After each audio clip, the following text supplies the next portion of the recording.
কিন কিন হেঙুলীয়াৰ মাজত কিন কিন হেঙুলীয়াৰ মাজত হঠাৎ উধাও মোৰ তই সৰু চৰাই কিন কিন হেঙুলীয়াৰ মাজত হঠাৎ উধাও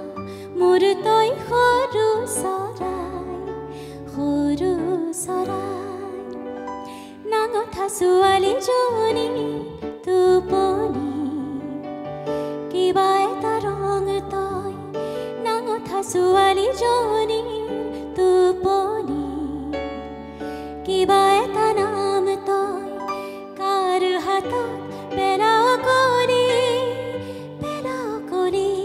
মোৰ সৰু চৰাই ধন্যবাদ এই একদম অকমান আৰু মই এটা শব্দ ভুলকে কৈছিলো কি আছে কিবা এটা নাম তই কিবা এটা ৰং তই নহয় দেই মই ক্ষমা খুজিছো